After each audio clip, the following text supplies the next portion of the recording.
नमस्कार, आप देख रहे हैं बियॉन्ड बॉर्डर्स और मैं हूं अनुज।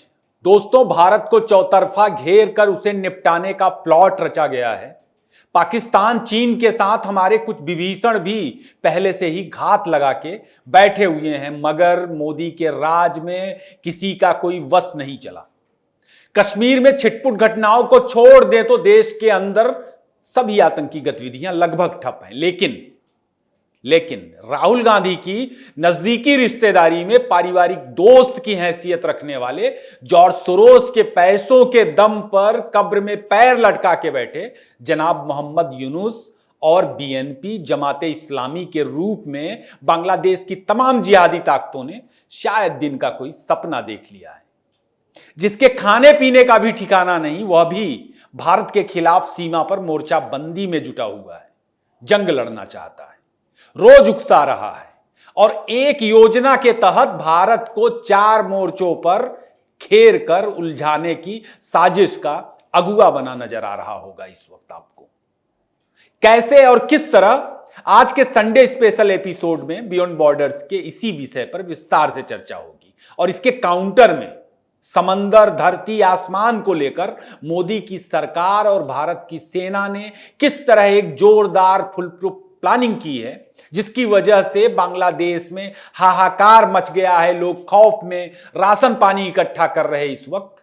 इन तमाम चीजों पर भी बात होगी। भारत आर या पार के मूड में आ चुका है।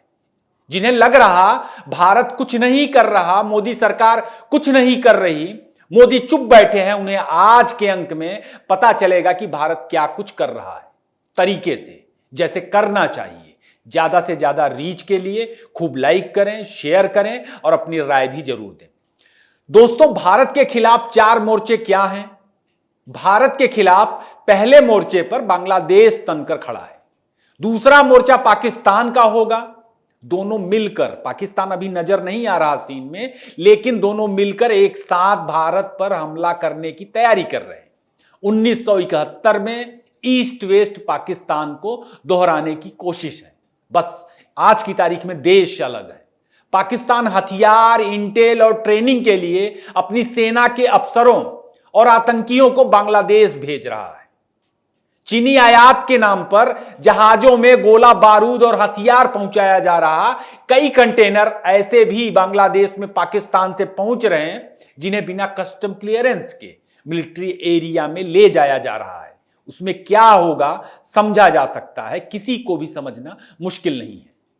बांग्लादेश पर अगर महबूबा मुफ्ती और दिल्ली में दूसरे विपक्षी जिहादी नेताओं का बयान आपने सुना होगा तो जान गए होंगे कि पाकिस्तान इस बार केवल कश्मीर का मोर्चा खोलने का इच्छुक दिख रहा है। फिलहाल जो वहां शांति, कश्मीर में शांति और कारोबारी हलचल बढ़ने की वजह से चीन, पाकिस्तान सबकी आंखों का किरकिरी बना हुआ है। वहां हलचलें इस साल विधानसभा चुनाव की घोषणा के साथ ही शुरू हो गई थी।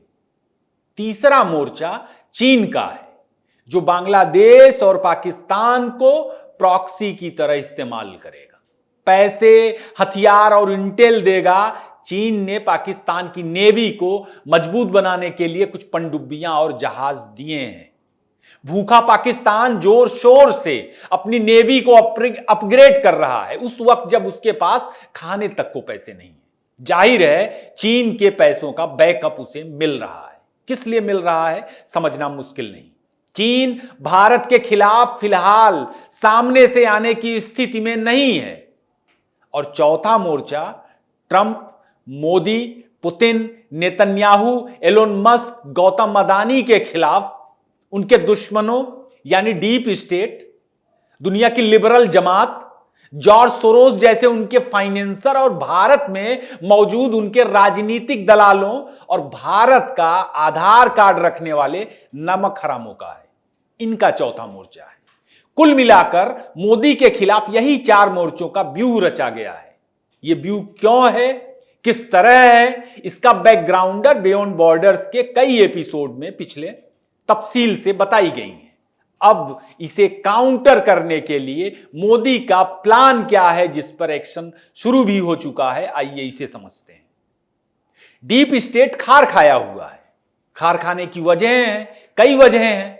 कोविड जैसी महामारी के बावजूद भारत का बने रहना, भारत का खड़े रहना और मोदी की लगातार जीत सॉफ्टवेयर और साइंस टेक्नोलॉजी के क्षेत्र में दुनिया का ताकत बन जाना, राम मंदिर का निर्माण जो भारत के 1000 साल के इतिहास की एक ऐसी जीत है जिसने समूचे देश में एक जादुई ऊर्जा का संचार और लोगों को आत्मविश्वास और गर्व से भर दिया है।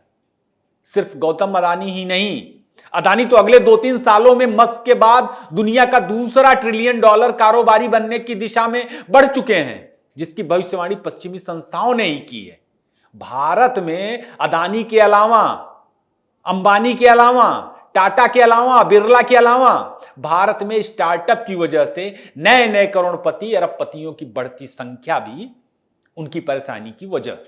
भारत की तमाम कंपनियों का उभार, स्पेस इनोवेशन के क्षेत्र में भारत की कामयाबियां, हथियार के सौदों में, जो सौदों में बाजार था गोरों का, उस पर भारत के कब्जे की शुरुआत डीप स्टेट और पश्चिमी दुनिया को रास नहीं आ रही है, समझा जा सकता है। उस पर कोड़ में खाज यह कि मोदी की लोकप्रियता, मोदी लगातार चुनाव जीत रहे हैं, जब दुनिया के बड़े बड़े नेता अपनी गद्दियां गंवा रहे हैं और दुनिया के कमजोर देशों का मोदी पर भरोसा पश्चिम की बजाय भारत के पीछे खड़ा होना भी पश्चिमी ताकतों को, अमेरिकी डीप स्टेट को पसंद नहीं आ रहा है, चीन को पसंद नहीं आ रहा है। सबसे बड़ी बात यह कि रूस यूक्रेन युद्ध में भारत ने अमेरिका के दबाव के बावजूद पुतिन का साथ नहीं छोड़ा, उल्टे पुतिन का साथ देने मोदी मॉस्को भी गए, जिसके बाद से बाइडेन प्रशासन, डीप स्टेट और पश्चिमी दुनिया बुरी तरह से चिढ़ी हुई है भारत से। अमेरिका के प्रेसिडेंट इलेक्ट डोनाल्ड ट्रंप के आने की सुगबुगाहट के साथ मोदी, ट्रंप, पुतिन, नेतन्याहू का ज्वाइंट एक्शन शुरू हो चुका है, जिसके निशाने पर डीप स्टेट की काली करतूतें ही हैं। अब सवाल है कि भारत चौतरफा दुश्मनों से घिरा हुआ है, फिर मोदी क्या एक्शन ले रहे हैं? मोदी आर पार के मूड में है। एक चीज आपको जानना चाहिए, जरूर जानना चाहिए, किसी भी दुश्मन को, चाहे वह बांग्लादेश, पाकिस्तान जैसे कमजोर ही क्यों ना हो, कभी हल्के में नहीं लेना चाहिए। और दूसरी बात यह भी जाननी चाहिए कि अमेरिका और पश्चिम के भरोसे भूल करके भी कभी कोई जंग में नहीं उतरना चाहिए, क्योंकि ये लोग भी जंग में धोखा देकर फंसा सकते हैं। कई बार इन लोगों ने दुनिया के कई देशों के साथ बिल्कुल ऐसा ही किया है। भारत के पास भी अपने अनुभव हैं। दूसरी बात जो आपको जाननी चाहिए वो ये कि जंग कई मोर्चों पर लड़ी जाती है, उसमें सेना का इन्वॉल्वमेंट केवल एक मोर्चा भर है जो सीमा पर दिखता है। जो दूसरे मोर्चे हैं उनमें डिप्लोमेसी यानी कूटनीति होती है, जिसे विदेश मंत्रालय डील करता है। एक मोर्चा कारोबारियों का भी होता है और एक मोर्चा सिविल सोसाइटी का भी होता है। सिविल सोसाइटी की तरफ से हम आप जैसे आम लोगों को भी जंग में उतरना होता है, लड़ना पड़ता है। भारतीय कारोबारी किस तरह जंग लड़ रहे हैं दुनिया भर में, अदानी समेत तमाम भारतीय कारोबारियों के खिलाफ बनाए जा रहे माहौल से आप समझ सकते हैं। बावजूद की चीजें भारत के इस वक्त नियंत्रण में है और कई चीजें भारत जीत चुका है। असल में किसी जंग का पहला फेज भी यही होता है जो अब भारत के काबू में है। डिप्लोमेसी को ही देख लीजिए, दुनिया का सुर इस वक्त बदल चुका है और भारत रोज कुछ ना कुछ नया कर रहा है, रोज कुछ ना कुछ हासिल कर रहा है। अमेरिका के सबसे बड़े दुश्मनों में से एक किम जोंग के देश में भारत का दूतावास फिर खुल गया है, जिसे कोविड महामारी की वजह से बंद करना पड़ा था। अमेरिका या पश्चिम नहीं चाहता था कि भारत उसे दोबारा शुरू करे, बावजूद भारत ने पश्चिमी ताकतों को चिढ़ाने के लिए उसे शुरू किया है। ब्रिक्स और उससे पहले कूटनीति के मोर्चे पर चीन के साथ क्या हुआ, इसे भी भारत की कूटनीतिक जीत के तौर पर ले सकते हैं। कम से कम भारत को अब चीन के मोर्चे पर किसी फिजिकल स्ट्राइक में नहीं कूदना पड़ेगा। बावजूद कि चीन शरारत करेगा और प्रॉक्सी की तरह चीजों को इस्तेमाल करेगा, बावजूद भारत उसे कूटनीति के जरिए भले ना रोक पाए, मगर उसकी धार को कुंद करने की लगातार कोशिश कर रहा है।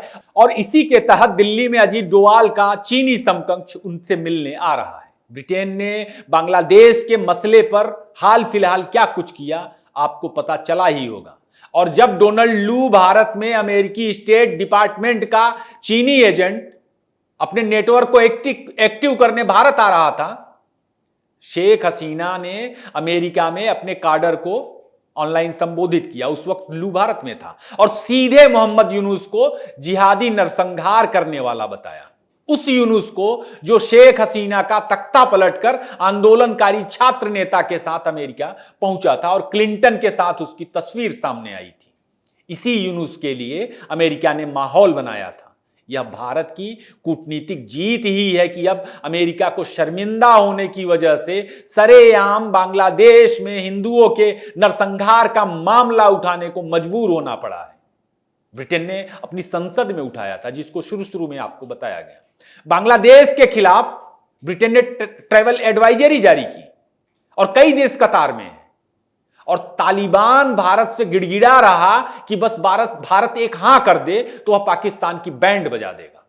इजराइल भी भारत के साथ खड़ा है बांग्लादेश के मसले पर। कूटनीति के मोर्चे पर बहुत कुछ हो रहा है और उसमें जीत मिल रही है लगातार। पश्चिम को मोदी के भारत के इरादों का संकेत और संदेश साफ साफ मिल चुका है। यहां सीरिया वाली डिप्लोमेसी नहीं चलेगी।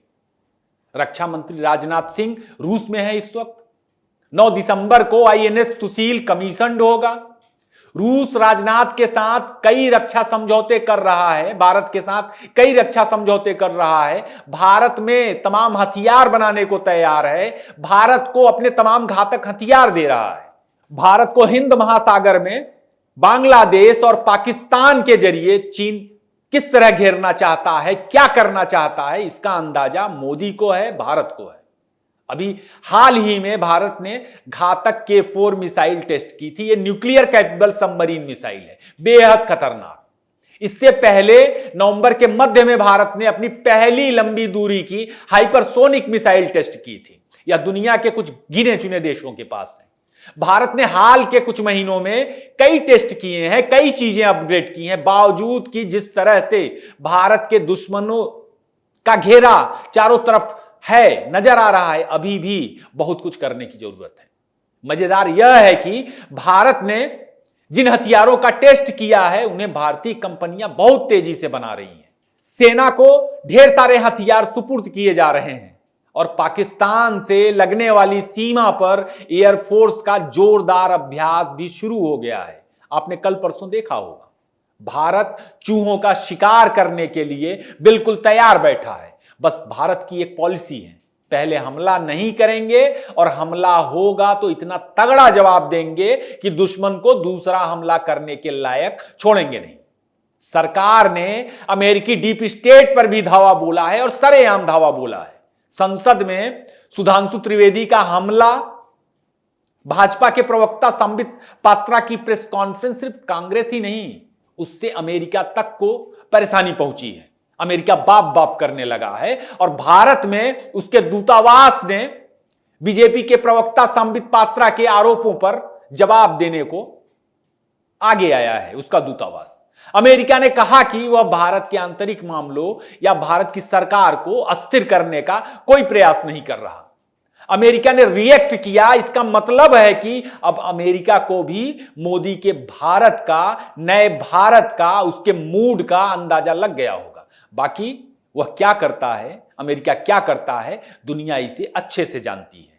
आजकल सीरिया में अल कायदा और इस्लामिक स्टेट के वही आतंकी जिनको कल को वह मार रहा था, उन्हें विद्रोही और क्रांतिकारी बता रहा है।